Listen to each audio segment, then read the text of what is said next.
Assalamualaikum warahmatullahi wabarakatuh. Perkenalkan, nama saya Syahid Al-Hakim dari Prodi Manajemen Pajak. Pada kesempatan kali ini, saya akan menjelaskan materi komunikasi perpajakan. Yang pertama adalah pengantar komunikasi perpajakan.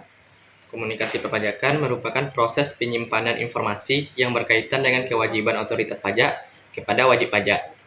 Komunikasi perpajakan adalah proses penyampaian informasi, pemahaman, dan persuasi mengenai perpajakan antara pihak yang berkepentingan, seperti pemerintah yaitu Direktorat Jenderal Pajak, wajib pajak, konsultan pajak, serta masyarakat umum, yang tujuannya adalah meningkatkan kepatuhan pajak, transparansi, dan efektivitas sistem perpajakan dalam suatu negara.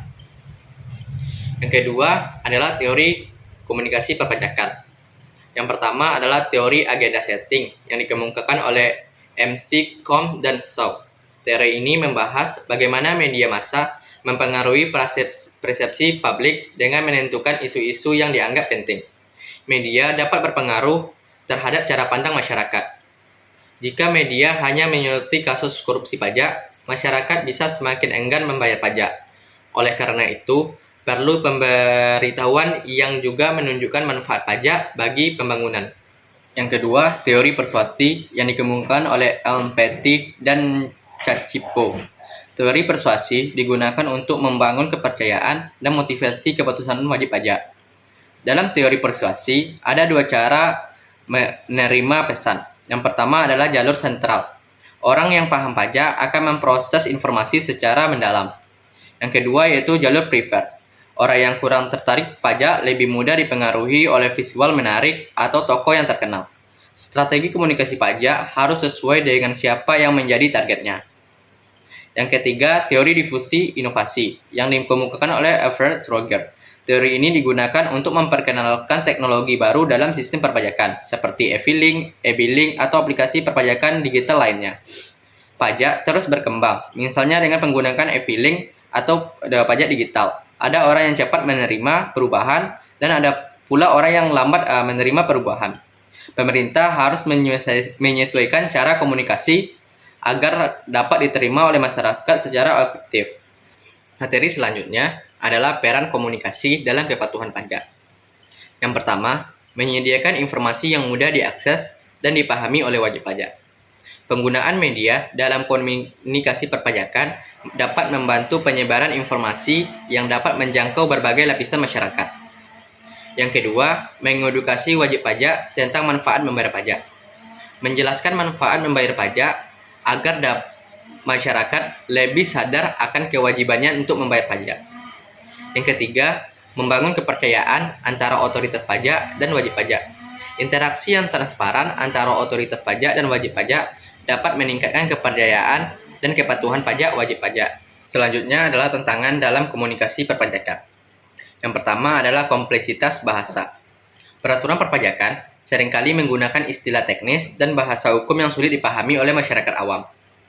Yang kedua adalah kurangnya kesadaran wajib pajak. Banyak wajib pajak yang belum sepenuhnya memahami pentingnya pajak, cara menghitung, atau bagaimana cara melaporkan dengan benar. Yang ketiga, kurangnya transparansi wajib pajak.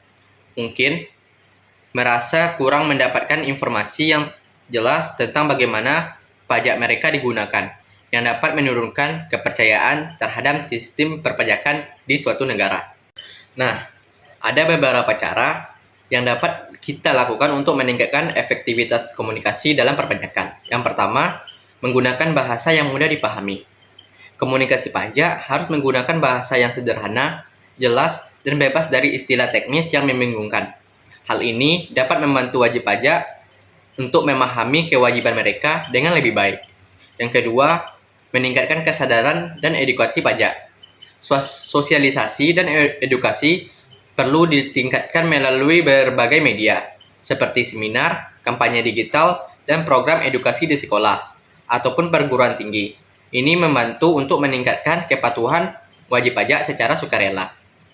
Yang ketiga, menyediakan informasi yang up-to-date dan mudah diakses. Informasi pajak harus selalu diperbarui sesuai dengan peraturan terbaru dan tersedia di berbagai platform, termasuk situs web resmi, media sosial, dan layanan pelanggan agar mudah diakses oleh masyarakat. Yang keempat, meningkatkan transparansi dan kepercayaan publik. Pemerintah harus terbuka dalam mengelola dana pajak dan memberikan laporan yang jelas mengenai penggunaan pajak. Transparansi ini akan meningkatkan kepercayaan masyarakat dan mendorong kepatuhan pajak. Terima kasih telah menyaksikan video ini. Kalau ada salah, saya minta maaf. Assalamualaikum warahmatullahi wabarakatuh.